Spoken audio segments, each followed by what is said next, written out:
हम लोग पढ़ रहे हैं एस्ट्रोनॉमी, और एस्ट्रोनॉमी अपने अंतिम पड़ाव में पहुंच चुकी है।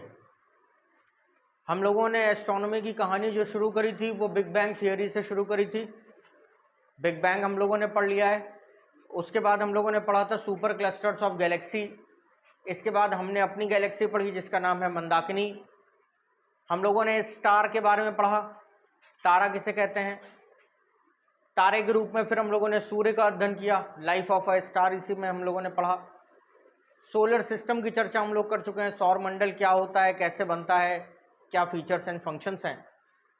और आज हम लोग चर्चा कर रहे हैं मून की। मून के बाद एक आखिरी टॉपिक बचेगा अप्लाइड एस्ट्रोनॉमी, और फिर उसके साथ ये जो ज्योग्राफी की पहली यूनिट है आपकी, ये फिनिश हो जाएगी। तो जब चंद्रमा की कहानी हम लोग पढ़ते हैं तो मैंने कई बार ज्योग्राफी पढ़ाने के दौरान आपको बताया कि किसी भी कहानियों को दो तरीकों से पढ़िए आप। पहला तरीका है उसको पौराणिक तरीके से पढ़िए। जब आप पौराणिक तरीके से पढ़ेंगे तो आपको काफ़ी हद तक क्लियर हो जाएगा कि पुराणों का इस विषय पर क्या कहना है। और फिर उसके बाद आप ज्योग्राफिकली पढ़िए, वैज्ञानिकों का इस बारे में क्या कहना है। तो जब हम लोग पुराणों की बात करते हैं तो सबसे पहले स्थितियां देख लीजिए क्या हैं। ये पृथ्वी है, पृथ्वी की तुलना में आप देख रहे हैं कि चंद्रमा काफ़ी छोटा है, और फिर उसके बाद सूर्य है जो काफ़ी बड़ा है। तो पृथ्वी, चंद्रमा, सूर्य, ये तीनों एक सीध में आपको यहाँ पे नज़र आ रहे हैं। साथ ही साथ आप देख रहे हैं कि ये सब एंटी क्लॉकवाइज घूम भी रहे हैं। पृथ्वी एंटी क्लॉकवाइज घूमते घूमते सूर्य का चक्कर लगा रही है, चंद्रमा एंटी क्लॉकवाइज घूमते घूमते पृथ्वी का चक्कर लगा रहा है। तो डायरेक्ट या इनडायरेक्ट ये कहा जा सकता है कि पृथ्वी और चंद्रमा दोनों ही सूर्य का चक्कर लगा रहे हैं। तो पहली बात ये आपको क्लियर रहनी चाहिए, क्योंकि हम लोग पीछे पढ़ चुके हैं कि what is the difference between planets and satellites. ग्रह और उपग्रह में क्या अंतर होता है। तो ग्रह का मतलब होता है वे सेलेस्टियल बॉडीज, वे आकाशीय पिंड जो सूर्य का चक्कर लगाएं, और उपग्रह का मतलब होता है वे सेलेस्टियल बॉडीज, वे आकाशीय पिंड जो ग्रह का चक्कर लगाएं। इसी क्रम में तारे और ग्रह में क्या अंतर होता है ये भी प्रश्न है।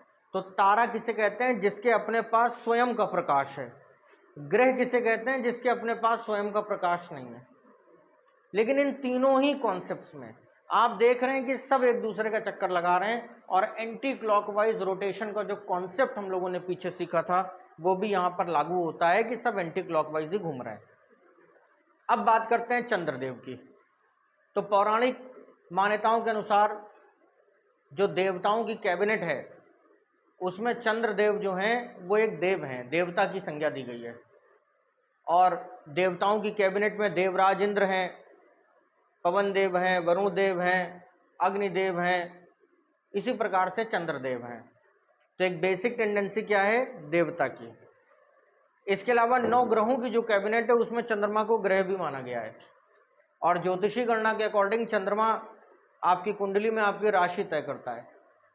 कई सारे कंट्रीज ऐसे हैं दुनिया में जहाँ पे मून शाइन एस्ट्रोलॉजी चलती है। तो जैसे हमारे यहाँ लग्न कुंडली चलती है तो वहाँ पे चंद्र कुंडली चलती है। तो इसलिए चंद्रमा की एक ग्रह के रूप में भी वैल्यू है दुनिया भर के देशों में, भारत में भी। तो दो बातें हैं, चंद्रमा एक ग्रह भी है और चंद्रमा एक देव भी है। लेकिन चंद्रदेव के बारे में ये कहा गया कि ये बड़े खूबसूरत हैं, बहुत हैंडसम हैं, और इनकी जो खूबसूरती है वो हम पृथ्वीवासियों को दिखती भी है। जब पूर्णमासी की रात को आप चंद्रमा को देखते हैं तो बहुत चमकदार और बहुत सुंदर सा नज़र आता है। और बचपन में बच्चे उसी को चंदा मामा कहते हैं। सबकी माएँ बच्चों को जो पहला एस्ट्रोनॉमी का चैप्टर पढ़ाती हैं उसमें चंद्रमा के बारे में ही बताती हैं और कहती हैं ये आपके मामा हैं। अब इस लोकोक्ति को, मुहावरे को या लोक मान्यता को अगर हम लोग साइंटिफिकली समझें तो अगर चंद्रमा हमारे मामा हैं और हमारी माँ जिसने हमें जन्म दिया तो ये दोनों भाई बहन हैं, एक ही माँ के गर्भ से जन्मे होंगे, तभी तो भाई बहन हुए। लेकिन विज्ञान ऐसा नहीं मानता। विज्ञान का कहना है कि चंद्रमा की उत्पत्ति पृथ्वी से हुई है, यानी कि वो भाई बहन नहीं, वो माँ और बेटे हैं। समझ लीजिए कैसे। सभी को पता है कि बिग बैंग की घटना के बाद जब सोलर सिस्टम का जन्म हुआ तो ये सारे ग्रह आग के गोले की तरह जल रहे थे और धीरे धीरे तापमान ठंडा होने लगा। पृथ्वी भी एक गर्म गैस का गोला थी। धीरे धीरे पृथ्वी भी जब ठंडी हुई तो यहां पर जीवन की संभावनाएं बनी। अगर आप लोगों ने कभी आग जलते देखी हो, कभी होली जलते देखी हो, तो वहां पे आपका एक अनुभव रहा होगा कि आग प्रॉपर जल जाने के बाद जब धीरे धीरे ठंडी होती है तो उसका कुछ हिस्सा टूट के गिर जाता है। इसीलिए अग्निकांड जब नाम हम लोग सुनते हैं तो अग्निकांड में नुकसान कब होता है? आग लगने से नुकसान उतना नहीं होता है जितना आग लगने के बाद गिरने से, टूटने से, एवलॉन्च से होता है। तो कहते हैं कि जब पृथ्वी जल रही थी और जब धीरे धीरे ठंडी होने लगी तो उस पिंड का एक हिस्सा टूट के गिर गया और जो हिस्सा टूट करके गिर गया वो चंद्रमा बना।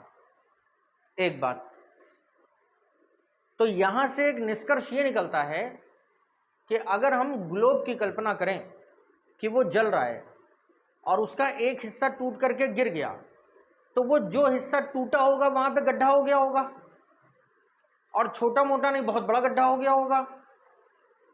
उसी गड्ढे को पैसिफिक ओशन कहते हैं, प्रशांत महासागर कहते हैं।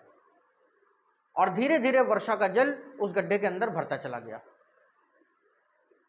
अब आइए तीसरे निष्कर्ष पे। अगर ये बात सत्य मान ली जाए तो हम चंद्रमा को और पृथ्वी को एक सामने रखें और चंद्रमा को पैसिफिक ओशन में फिट कर दें तो फिट हो जाना चाहिए। अगर फिट हो जाएगा तो हम ये मान लेंगे कि ये वाली थियरी सही है। तो जब हम चंद्रमा के साइज की तुलना पृथ्वी के साइज से करते हैं तो हम पाते हैं कि यह बात सत्य है। अगला शोध यह कहता है कि चंद्रमा पे मनुष्य गया और वहां से चट्टानों के कुछ सैंपल लेके आया। तो अगर चंद्रमा की चट्टानें और प्रशांत महासागर की चट्टानों में यूनिफॉर्मिटी पाई जाएगी तो भी यह प्रूव हो जाएगा। तो जब दोनों को सैंपल मैच कराया गया तो पता यह चला कि पृथ्वी की चट्टानें नई हैं, चंद्रमा की चट्टानें पुरानी हैं। और पुरानी इन द सेंस वो ज्यादा ठोस हैं, उनकी डेंसिटी ज्यादा है, इसका मतलब पुरानी है। कुछ लोगों ने इस पे आपत्ति जताई। आपत्ति इस बात पे जताई कि मान लीजिए कि ये दोनों इस तरीके से इंटरकनेक्टेड है, आग में जल रहे हैं, ये हिस्सा टूट करके गिर गया, अलग हो गया और अब ये इसका चक्कर इस तरीके से लगाने लगा तो ये जल्दी नहीं ठंडा हो जाएगा इसकी अपेक्षाकृत, क्योंकि छोटा है। आप गरम खिचड़ी खाते हैं, आपने चम्मच से खिचड़ी निकाली तो जल्दी ठंडी हो गई ना। तो चूंकि ये छोटी चट्टानें थी, ये टूट करके अलग हुई तो ये जल्दी ठंडी हो गई। और रोटेशन इनका काफ़ी तेज है, चंद्रमा 27 दिन में पृथ्वी का चक्कर लगा लेता है, तो इसलिए चट्टानें जल्दी ठंडी हो गई। और जल्दी ठंडी होने के बाद में ये पुरानी सिंपल फील हुई। तो एक बात ये भी आई। लेकिन ये जितनी भी कथाएं हैं ये सारी कथाएं हाइपोथेसिस हैं। हाइपोथेसिस का मतलब होता है संकल्पना। हम एक कल्पना कर रहे हैं, उस कल्पना के आधार पे आपको बता रहे हैं। ये सारी कथाएं रिसर्च नहीं है। चंद्रमा की उत्पत्ति कैसे हुई, चंद्रमा का पृथ्वी का आपस में क्या संबंध है, ये आज भी एक रहस्य का विषय है जिस पे लगातार अनुसंधान हो रहे हैं। इसीलिए आप देख रहे हैं कि जितने भी डेवलप कंट्रीज हैं ये सब लूनर मिशन समय समय पर लॉन्च करते रहते हैं। हाल ही में इंडिया ने भी चंद्रयान 3 को चंद्रमा पर पहुंचाया। तो हमारी रिसर्च सबसे पहले तो इसी बात को लेकर के है। तो ओरिजिन ऑफ द मून, ये बात सबको समझ में आ गई। एक हाइपोथेसिस और है जिसमें यह कहा गया कि सूर्य जब बेबी स्टार हुआ करता था तो सुपरनोवा की घटना तो घटी होगी, तो उस सुपरनोवा से सोलर सिस्टम और मून जैसी चीजें डेवलप हुई थी। तो ये भी एक हाइपोथेसिस है, लेकिन एग्जैक्टली इसके पीछे की क्या कहानी है इसको समझने के लिए हमें कुछ 10-5 सालों तक और वेट करना पड़ सकता है, क्योंकि रिसर्च जिस हिसाब से आगे बढ़ रही है लगता तो है कि जल्द ही इस समस्या का समाधान हमें मिल जाएगा।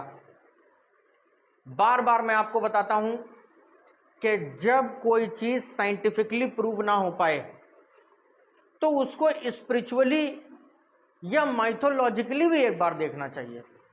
हो सकता है कोई लिंक मिल जाए।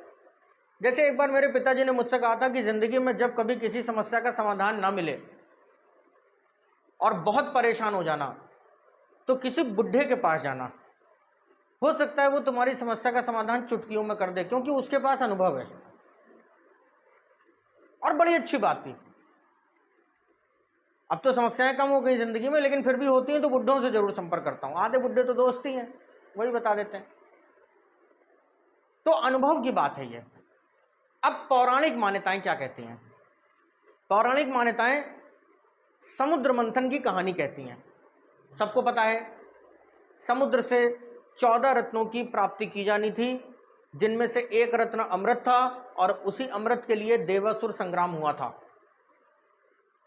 तो जब वासुकी नाग की रस्सी बना करके और त्रिकुट पर्वत को डाल करके और गल्फ ऑफ बैंकॉक में जब ये शुरू हुआ समुद्र मंथन, तो सबसे पहले तो विष निकल आया था, और यहीं से ये कहानी पॉपुलर हो गई थी। लेकिन अगर ये बहुत ही फेमस कहानी आप लोगों ने पढ़ी हो, धारावाहिकों में देखी हो, तो आपको याद होगा कि उसमें से चंद्रमा भी निकलता है। चंद्र निकलता है। तो समुद्र मंथन से चंद्रमा की उत्पत्ति हुई, ये बात पौराणिक मान्यताओं द्वारा प्रूवन है। इसके बाद देवताओं ने कहा कि हमारी कैबिनेट में तो पहले से चंद्रमा है, हम क्या करेंगे? दानवों ने कहा कि ये सब खूबसूरती और ये सब चीजों से हमको कोई मतलब नहीं, हम क्या करेंगे? तो ये हुआ कि भगवान शिव ने विष पान किया हुआ है, नीलकंठ बन गए, गला नीला पड़ा हुआ है, हाइपर माइग्रेन है, बहुत पीड़ित है, विष का इतना ज्यादा प्रभाव है कि शिवजी बहुत परेशान है, बहुत पीड़ित हैं। तो चलो ये चंद्रमा उनको उपहार स्वरूप दे देते हैं, उनके मस्तक में रख देंगे। चंद्रमा शीतलता का प्रतीक है, तो उनको दर्द में आराम मिलेगा। तो दानव और देवों दोनों ने मिलकर के शिव जी को चंद्रमा एज ए तोहफे में, गिफ्ट में दे दिया, और शिव जी ने उसको सहर्ष स्वीकार करते हुए अपने मस्तक पर धारण कर लिया। तभी से तो कहावत आई ना कि मस्तक चंद्र विराजे शेखरम। शिव जी का एक नाम शेखर भी है, जिसका मतलब होता है जिसके मस्तक पर, जिसके शिखर पर चंद्रमा विराजा हो। तो कहानी ने प्रूव कर दिया कि चंद्रमा की उत्पत्ति पानी से हुई है। लेकिन पौराणिक मान्यताएं साइंटिफिक मान्यताओं से अलग हैं। पहले के ज़माने में जब साइंटिफिक रिसर्चेस नहीं हुआ करती थी, तो पुराण ही थे जो हमें साइंटिफिक कॉन्सेप्ट्स को आसान भाषा में समझाने का कार्य करते थे। तो ये पैसिफिक ओशन वाली जो कहानी मैंने आपको बताई, ये कहानी देखिए पौराणिक मान्यताओं में भी प्रूव हो गई। अब देखते हैं ज्योतिषी मान्यताएं क्या कहती हैं। ज्योतिषी मान्यताएं कहती हैं कि चंद्रमा जल तत्व की राशि है, चंद्रमा शीतलता का प्रतीक है, और चंद्रमा शांत है। लेकिन यदि किसी व्यक्ति की कर्क राशि हो, कैंसर, तो वो व्यक्ति सोचता बहुत होगा, क्योंकि चंद्रमा मन का प्रतीक भी है। आप में से यदि किसी की कैंसर हो, तो आप अपनी क्वालिटी देखिएगा, आप सोचते बहुत होंगे। कई बार तो ऐसा होगा कि सोचते सोचते सो जाते होंगे, और सो के जब उठते होंगे तो याद भी नहीं रहता होगा क्या सोच के सोए थे। इसी तरीके से कोई व्यक्ति कर्क लग्न का होगा तो वो सुंदर बहुत होगा। कर्क लग्न के लोग सुंदर होंगे, इस बात की गारंटी है। वो काले हों, गोरे हों, सांवले हों, दुनिया के किसी भी मुल्क, किसी भी महाद्वीप के रहने वाले हों, लेकिन खूबसूरत होंगे। तो कहीं ना कहीं खूबसूरती का प्रतीक है, मन का कारक है।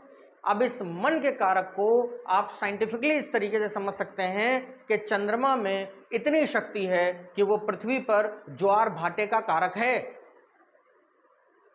Tides are the result of joint gravitational force between sun, moon and अर्थ।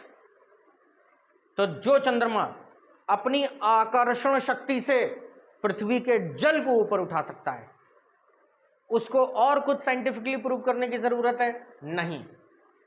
लेकिन फिर भी आजकल हम लोग प्रत्यक्षम किम प्रमाणम की फिलॉसफी को नहीं मानते हैं। जब तक छू के ना देख लें, जब तक लेबोरेटरी टेस्ट ना हो जाए, तब तक यकीन नहीं करते हैं। तो अभी लूनर मिशंस कंटिन्यू हैं, जाने दीजिए, प्रूव करने दीजिए। अंत में निष्कर्ष यही निकलेगा जो हिग्स बोसॉन में निकला 8 अप्रैल, आज से कुछ दिन पहले वर्ष 2024 पीटर हिग्स की 95 वर्ष की आयु में मृत्यु हुई। एस्ट्रोनॉमी की फील्ड के लिए, एस्ट्रोफिजिक्स की फील्ड के लिए, मेटाफिजिक्स की फील्ड के लिए इतिहास का सबसे दुखद दिन है। इस आदमी ने वर्ष 1964 में ही बता दिया था कि यह ब्रह्मांड एक कण से बना है और उस कण को मैं गॉड कह रहा हूं। लेकिन वो कण किस चीज से बना है, क्या उसके अंदर भी इलेक्ट्रॉन, प्रोटॉन, न्यूट्रॉन है, इस पर रिसर्च की आवश्यकता है। लोगों ने तब उनकी बात नहीं मानी थी। उनकी रिसर्च को एक आदमी का साथ मिला था जिसका नाम था जगदीश चंद्र बोस, इंडियन। उन्होंने भी इस बात को माना, क्योंकि जगदीश चंद्र बोस ही वो व्यक्ति हैं जिन्होंने कहा था पौधों में जीवन है, वरना पहले लोग प्लांट्स को नॉन लिविंग थिंग मानते थे। दोनों ने ज्वाइंट रिसर्च करी, कॉमन निष्कर्ष दिए, लेकिन दुनिया ने नहीं माना। क्योंकि दुनिया तब मानती है जब भोग लेती है। हम आपसे कह रहे हैं ना ये गलत है, लेकिन आप छू के देखेंगे। जब फंसेंगे, हम कह रहे हैं सामने गड्ढा है, लेकिन आप गिर के देखेंगे। हम कह रहे हैं सामने आग है, लेकिन आप जल के देखेंगे। हम कह रहे हैं कि जिस रास्ते पे चल रहे हो जवानी की उम्र में, रास्ता गलत है, तो आप कह के भागते हैं ये इश्क नहीं आसान, बस इतना समझ लीजिए काक का दरिया और डूब के जाना है। हम पहले डूब के देखेंगे। डूब लीजिए। तो दुनिया भर के वैज्ञानिकों ने भी यही किया और वर्ष 2012 में इस दुनिया का सबसे एक्सपेंसिव एक्सपेरिमेंट किया गया स्विट्जरलैंड के अंदर, जिसका नाम था लार्ज हैड्रॉन कोलाइडर। एक मशीन लगाई गई जमीन के नीचे, 4000 से ज्यादा वैज्ञानिक दुनिया भर से इकट्ठा हुए और उस मशीन के अंदर सूर्य के प्रकाश की गति से इलेक्ट्रॉन, प्रोटॉन, न्यूट्रॉन्स की टक्कर करवाई जानी थी। जब पहली बार ये टक्कर हुई तो कैमरे रिकॉर्ड नहीं कर पाए और मशीन खराब हो गई। मशीन दरअसल करना यह चाहती थी कि वो बिग बैंग की घटना को रिवाइज करना चाहती थी। वो ये एक एक्सपेरिमेंट करके देखना चाहती थी कि बिग बैंग में आखिर हुआ क्या था। इस बार हम उसको कैमरे से रिकॉर्ड करेंगे और पीटर हिग्स जो कह रहे हैं, जगदीश चंद्र बसु जो कह रहे हैं, उनकी बात देखेंगे। मशीन खराब। जितने लागत से मशीन बनी उसका 1.5 गुना लागत लगा मशीन को रिपेयर करने में। 2013 में मशीन बनकर रिपेयर हो गई, चालू हुई, इलेक्ट्रॉन, प्रोटॉन, न्यूट्रॉन्स की टक्कर करवाई गई, जबरदस्त टक्कर हुई, ढेर सारी एनर्जी इकट्ठा हुई, नतीजा कुछ नहीं निकला।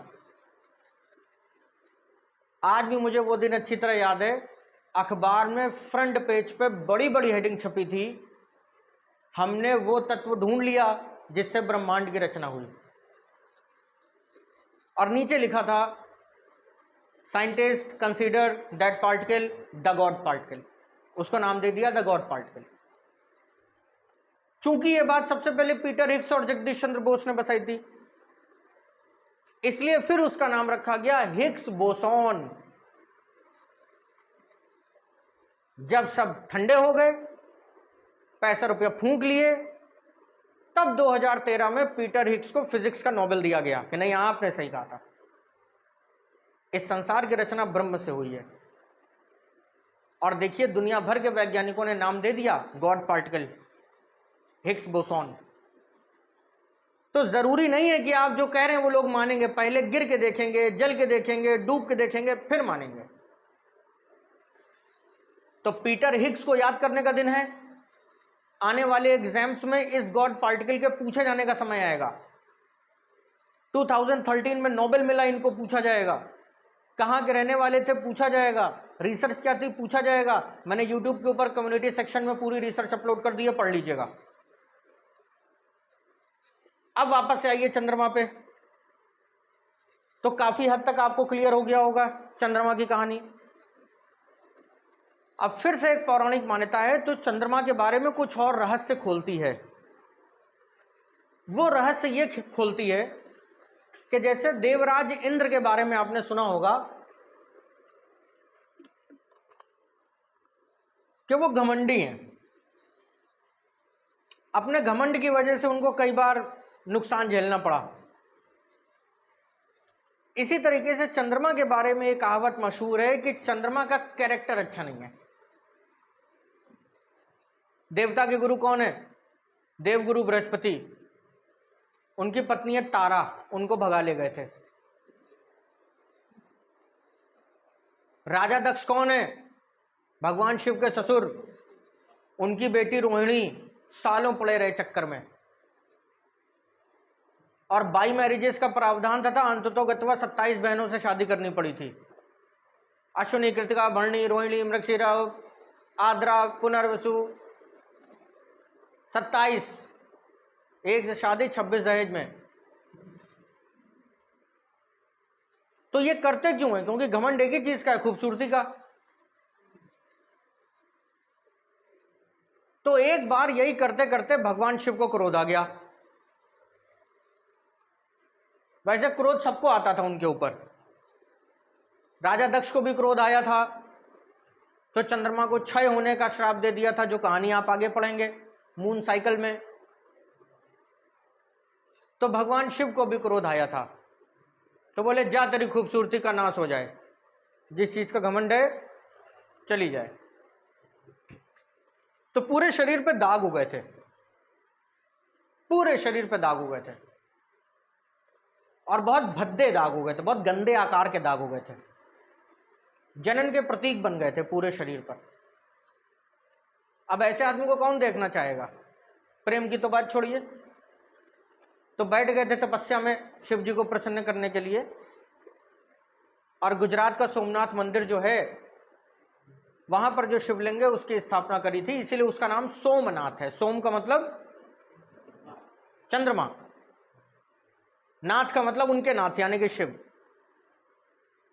फिर धीरे से श्राप मुक्त हुए। तो कुल मिला के कहने का आशय ये कि चंचल है बहुत। अब इनकी चंचलता का एक उदाहरण हम लोग सामने देखेंगे, और यहीं से इसका साइंटिफिक एक्सपेरिमेंट जो है वो शुरू हो जाएगा। ये अर्थ है, ये मून है, और ये सन है। मून को फॉसिल प्लेनेट भी कहा जाता है, जीवाश्म ग्रह, क्योंकि ये अर्थ का फॉसिल है ना, अर्थ का फॉसिल। और अगर यहां बीचों बीच हम लोग एक एरो लगा दें, तो सूर्य का प्रकाश चंद्रमा के भी इतने ही हिस्से पर पड़ता होगा, ठीक उसी तरीके से जिस तरीके से पृथ्वी के इतने हिस्से पर पड़ता है। तभी तो आधे पे दिन और आधे पे रात होती है। तो जब सनलाइट इतने हिस्से पर पड़ेगी, तो ये वाला हिस्सा क्या हो जाएगा? दिन। चंद्रमा का एक हिस्सा दिन, और दिन का तापमान 214 डिग्री सेल्सियस। क्यों? क्योंकि चंद्रमा पृथ्वी से बहुत दूर है, और जब पृथ्वी से बहुत दूर है तो इसका मतलब सूर्य के नजदीक है। तो दिन का तापमान 214, और इसके ठीक ऑपोजिट जब आप रात का तापमान देखेंगे तो -243। इसको कहते हैं तापांतर, टेम्परेचर डिफरेंसेस। अब आप बताइए कि इतना तापांतर जहां पर होगा कि दिन का तापमान 225 डिग्री के करीब हो, रात का तापमान -250 डिग्री के करीब जहां पर हो, यह आदमी चंचल नहीं होगा? पल में शोला पल में माशा, कभी गर्मी कभी सर्दी होगा ना। अब आप लोग अपने बुद्धि विवेक से बताइए कि चंद्रयान कहां उतारें? चंद्रमा के दिन वाले हिस्से पे उतारें या चंद्रमा के रात वाले हिस्से पर उतारें? और दुनिया भर के लोग उतार रहे हैं, अकेले हम और आप नहीं उतार रहे हैं। लूनर मिशंस लगभग सभी डेवलप कंट्रीज भेज चुके हैं, किसी का फेल भी हुआ है, किसी का सक्सेस भी हुआ है। अब अगर आपकी बात माने और चंद्रयान को दिन वाले हिस्से पे उतारें, तो 214 डिग्री पे क्या उतारें? राख उतारें, आगी उतारें, क्या भुने हुए बंदे उतारें? बताइए क्या उतारें? इनकी बात मान के रात वाले हिस्से पे उतारें तो -243 डिग्री पे क्या उतारें? बर्फ की सिल्ली उतारें, जमे हुए लोग उतारें, रक्त तक जम जाएगा। अगर मैन मेड मिशन होगा तो रक्त तक जम जाएगा।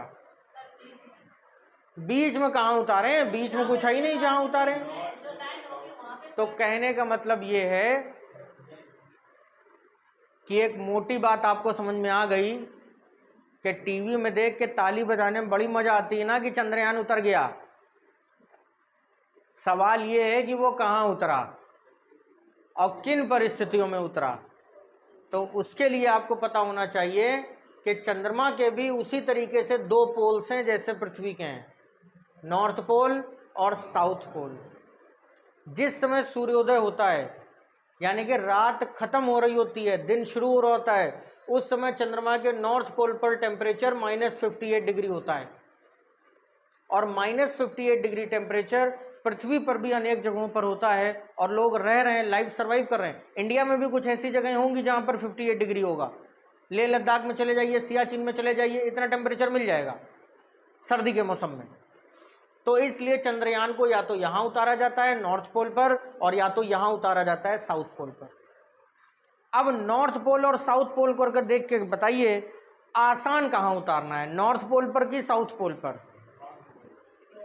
नॉर्थ पोल पर, क्योंकि नॉर्थ पोल पर सरफेस है, आराम से उतर जाएगा। तो दुनिया भर के देश जब नॉर्थ पोल पर अपने लूनर मिशंस को उतारते रहे तो इसको बड़ी सक्सेस के रूप में देखा गया। अब आप कल्पना करिए उस महान सक्सेस की जब भारत दुनिया का एकमात्र देश बना जिसने साउथ पोल पर लूनर मिशन को उतारा, चंद्रयान 3 को उतारा। आ रही बात समझ में? तो चंद्रयान 3 तो लगभग रात के समय यहां पर उतरा होगा क्योंकि south pole per day time यह है और नॉर्थ पोल पर, साउथ पोल पर नाइट टाइम है। आ गई बात समझ में?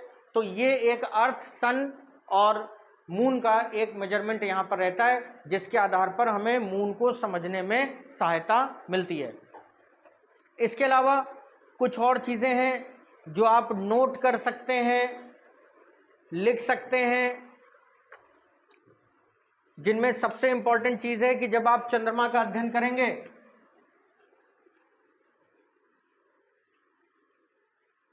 तो selenology, scientific study of moon, selenology इसको कहा जाता है। ये पहला पॉइंट आपको याद रखना चाहिए। लेकिन ये जो सेलेनोलॉजी है ये मून की रिलीफ और जियोलॉजी की स्टडी है, यानी कि चंद्रमा की जो परत है, ऊपर की जो क्रस्ट है और उसकी जो चट्टानें हैं, ये उसकी स्टडी है। ये चंद्रमा के एटमॉस्फेयर की, चंद्रमा के घूर्णन की, उसकी स्टडी नहीं है। ठीक है, सेलेनोलॉजी।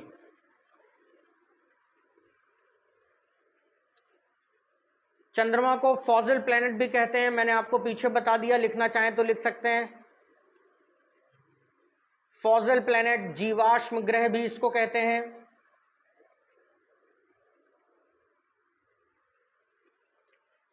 और चंद्रमा की पृथ्वी से अलग होने की जो कहानी मैंने आपको सुनाई पैसिफिक ओशन वाली, ये घटना क्रिटेशियस पीरियड में घटी थी, ये भी लिख लीजिएगा, क्रिटेशियस काल।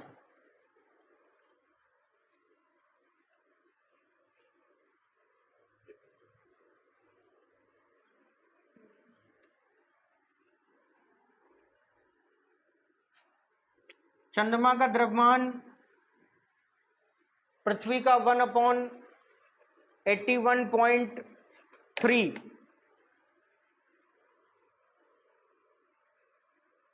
इसका डायमीटर 3476 किलोमीटर है, 3476 किलोमीटर।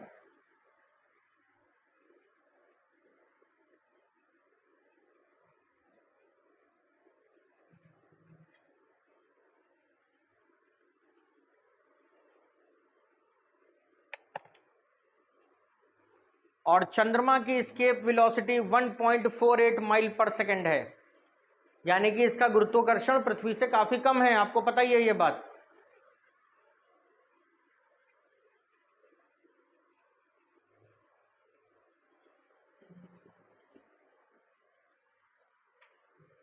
.48 miles per second.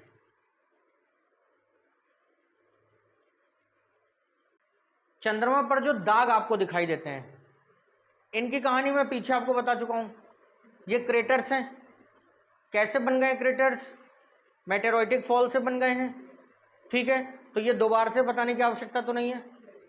इसके बाद एक आखिरी क्वेश्चन यहां से बचता है कि क्या चंद्रमा पर भूकंप आते हैं? चंद्रमा पर भूकंप नहीं आते, ये बात सही है।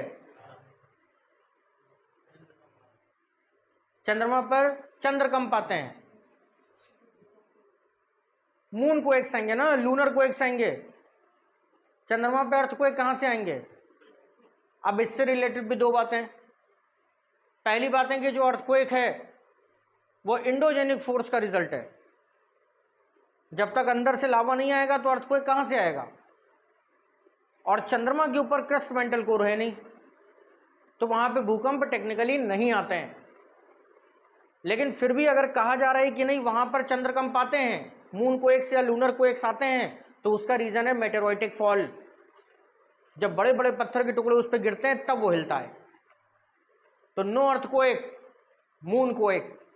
तो मून क्वेक को अपनी डिक्शनरी में बढ़ा लीजिएगा आप। अब दो सवाल और हैं। पहला सवाल यह है कि ब्लू मून किसे कहते हैं, और दूसरा सवाल यह है कि सुपर मून किसे कहते हैं। तो पहले आप समझिए ब्लू मून किसे कहते हैं। जैसा कि आप लोग अगर हिंदू कैलेंडर या शक कैलेंडर की बात करें तो 12 महीने हैं। ग्रेगोरियन कैलेंडर में भी 12 महीने हैं, लेकिन ग्रेगोरियन कैलेंडर जनवरी से शुरू होता है, और जो हमारे देश का जो नेशनल कैलेंडर है शक संवत, वो चैत्र से शुरू होता है, जो चल रहा है। तो हमारा जो हिंदी मास है शक संवत या चैत्र मास जो है, ये चंद्र मास कहलाता है। चंद्र मास इसलिए कहलाता है क्योंकि चंद्रमा 27.5 दिन में पृथ्वी का एक चक्कर पूरा कर लेता है, मोटे तौर पर 27 दिन। तो जाहिर सी बात है कि एक बार महीने में ऐसा होगा जब चंद्रमा पूरा दिखेगा, और एक बार ऐसा होगा जब नहीं दिखेगा। तो इसीलिए हिंदी कैलेंडर का जो एक महीना है उसको दो हिस्सों में बांटा जाता है। पहले हिस्से को कहते हैं शुक्ल पक्ष, और दूसरे हिस्से को कहते हैं कृष्ण पक्ष। शुक्ल का मतलब बढ़ता हुआ चंद्रमा। जैसे कल ईद हुई है, तो ईद चौथे चांद को होती है। ईद का चांद पतला सा होता है, खूबसूरत सा। आज 5वां चांद है, आज देखिएगा और थोड़ा मोटा होगा। 6वां, 7वां, 8वां, 9वां, 10वां बढ़ता रहेगा, और बढ़ते बढ़ते 15वें दिन आएगी पूर्णमासी, पूर्णिमा, पूरा चांद, फुल मून नाइट।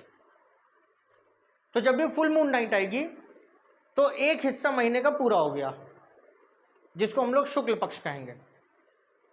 अब दूसरा हिस्सा शुरू होगा जिसको कृष्ण पक्ष कहेंगे। कृष्ण का मतलब काला। तो फिर पूर्णिमा के बाद प्रतिपदा आएगी, परेवा, चंद्रमा घटता रहेगा, और अगले 15 दिनों में घट करके गायब हो जाएगा। जिस रात नहीं दिखेगा, गायब हो जाएगा, उसको हम लोग कहेंगे डार्क नाइट या अमावस्या की रात। तो हमारा जो हिंदी कैलेंडर है वो पूर्णमासी और अमावस्या के चक्र में चलता है। तो इसका मतलब ये हुआ कि एक महीने में एक पूर्णमासी और एक अमावस्या जरूर पड़ेगी। जरूर पड़ेगी ना, क्योंकि हिंदी कैलेंडर में तो पूर्णमासी अमावस्या से ही महीना शुरू खत्म ही होता है। लेकिन इस बात की गारंटी कौन लेगा कि एक ही एक पड़ेगी? अब जरा इसको दूसरी दृष्टि से सोचिए। अमावस्या से महीना खत्म होता है, ठीक। पूर्णमासी बीच में पड़ती है। तो क्या यह पॉसिबल है कि एक महीने में कभी दो पूर्णमासी पड़ जाएं? अमावस्या तो नहीं पड़ेंगी दो, वो तो एक ही पड़ेगी। ये हो सकता है ना, कभी हुई भी है। जब भी कभी एक महीने में दो पूर्णमासी पड़ेंगी तो जो दूसरी पूर्णमासी होगी उसे ब्लू मून कहा जाएगा। आगे बात समझ में, नीलम चंद्र, नीला चंद्रमा या ब्लू मून नाइट। अंग्रेजी में एक इडियम है, once in a blue moon. सुने आप, once in a blue moon, इसका मतलब क्या है? कभी कभार, यानी कि जो चीजें अक्सर नहीं होती, रेयर। ब्लू मून सबको क्लियर? जब भी कभी एक महीने में 2 पूर्णमासी होंगी तो जो दूसरी होगी उसे ब्लू मून कहा जाएगा, पहली को नहीं कहा जाएगा। तो क्या इतिहास में ऐसी घटनाएं घटी हैं? जी हां, बिल्कुल घटी हैं, और हाल फिलहाल में भी घटी हैं। हम जो नोटिस कर रहे हैं उसमें 31 दिसंबर 2009 ब्लू मून नाइट थी। इसके पीछे 30 जुलाई 2007 ब्लू मून नाइट थी। इसके पीछे 31 जुलाई 2004 ब्लू मून नाइट थी। 30 दिसंबर 2001, 31 मार्च 1999, 31 जनवरी 1999, ये भी सारी रातें ब्लू मून नाइट थी। आगे बात समझ में, तो ब्लू मून में क्या चंद्रमा नीला दिखेगा? नहीं, 2 पूर्णमासी होंगी। आगे बात समझ में, और जब 2 पूर्णमासी होंगी तो अगर इसको ज्योतिषी दृष्टिकोण से देखा जाए तो जिनकी कुंडली में चंद्रमा बलवान है उन्हें लाभ मिलेगा या हानि? लाभ मिलेगा। तो चलिए फटाफट छोटी सी बात और बताइए कि कृष्ण पक्ष का चंद्रमा अच्छा या शुक्ल पक्ष का? शुक्ल पक्ष का। शादीशुदा लोगों को बहुत पता होता है, कोई उपवास उठाना है तो शुक्ल पक्ष से उठाओ, कोई शुभ काम करना है तो शुक्ल पक्ष से करो, क्योंकि शुक्ल पक्ष का मतलब है बढ़ता हुआ चंद्रमा, और बढ़ते हुए चंद्रमा के दौरान यदि कोई भी कार्य किया जाएगा तो वो कार्य लगातार बढ़ता रहेगा। इसीलिए जिन लोगों का जन्म कृष्ण पक्ष में हुआ उनकी कुंडली में यदि चंद्रमा की स्थिति खराब है तो जीवन भर भोगते ही रहते हैं बेचारे, और जिनका जन्म शुक्ल पक्ष के चंद्रमा में हुआ वो बढ़ते ही रहते हैं। तो इसकी भी जांच होनी चाहिए, की जानी चाहिए। अब नंबर आता है सुपरमून। तो जैसे सुपरमैन वैसे सुपरमून। तो सुपरमून की संक्षिप्त कहानी ये है कि ये अर्थ है, ये इसके पैरेलल मून है जो लगातार एंटी क्लॉकवाइज पृथ्वी का चक्कर लगा रहा है। तो चक्कर लगाते लगाते मून कभी ना कभी यहां भी पहुंचेगा, लेकिन यहां मैं नहीं पहुंच सकता इसलिए बनाया नहीं। कभी ना कभी मून यहां भी पहुंचेगा और कभी ना कभी मून यहां भी पहुंचेगा। यहां मैं पहुंच सकता हूं लेकिन कैमरा नहीं पहुंच सकता, तो नहीं बनाया। तो इसलिए चंद्रमा की 2 स्थितियां आप लोग देख के बाकी सारी स्थितियों का अनुमान लगा लीजिए कि चंद्रमा पृथ्वी के चक्कर लगा रहा है। ये लोग किसी डोर से तो बंधे नहीं है, अनंत आकाश में घूम रहे हैं, एक दूसरे की ग्रेविटी से बंधे हुए हैं, सारी चीजें एक एल्गोरिथम में सेट हैं। तो कभी ऐसा होता है जब चंद्रमा पृथ्वी का चक्कर लगाते लगाते पृथ्वी के बेहद नजदीक आ जाता है, और जब चंद्रमा बेहद नजदीक आ जाता है तो चंद्रमा और पृथ्वी के बीच की दूरी होती है 3,56,000 किलोमीटर। और जब इतना नजदीक आता है, अगर कभी पूर्णमासी पड़ गई, इसी दौरान पड़ेगी ही, तो सुपर मून कहा जाएगा। साइंटिफिक भाषा में पेरिजी। लेकिन जब कभी ऐसा होता है कि चंद्रमा घूमते घूमते एकदम दूर चला जाता है, तो चंद्रमा और पृथ्वी के बीच की डिस्टेंस हो जाती है 4,07,000 किलोमीटर। इसको कहते हैं एपोजी। यहां पे डार्क नाइट होती है। तो ये जो पेरिजी की पोजीशन है, कई बार आपको ऐसा भी लिखा मिल जाएगा, पढ़ने को मिल जाएगा कि perigee is supermoon. No, if during the perigee full moon night occurs, पूर्णमासी भी तो पड़े तब उसको सुपरमून कहा जाएगा। आगे बात समझ में, तो ये सुपरमून और ब्लू मून की कहानी भी यहां पर पूरी होती है। एक बार टॉपिक को अच्छे से रिवाइज कर लीजिए। चंद्रमा से संबंधित सारी बातें आपको बता चुका हूं। अंत में कंक्लूजन देता हूँ। ऋग्वेद के अंदर एक सूक्त आता है जिसमें कहा गया चंद्रमा मनसो जाता है, चंद्रमा मन का कारक होता है। तो ये भी बात आपको हमेशा याद रखनी चाहिए। इसीलिए घटते बढ़ते चंद्रमा में लोगों का मन भी घटता बढ़ता रहता है। इसीलिए अमावस्या के दिन को खराब और पूर्णमासी के दिन को अच्छा माना जाता है, और इसके प्रैक्टिकल एग्जाम्पल्स भी समाज में मौजूद हैं। आगे बात समझ में, आज की चर्चा को यहाँ पे विराम दिया जाता है। आखिरी टॉपिक जो बचा है अप्लाइड एस्ट्रोनॉमी, उसकी चर्चा हम लोग अगली क्लास में करेंगे। एक बार क्विक रिवीजन, कोई डाउट है तो पूछ लीजिए।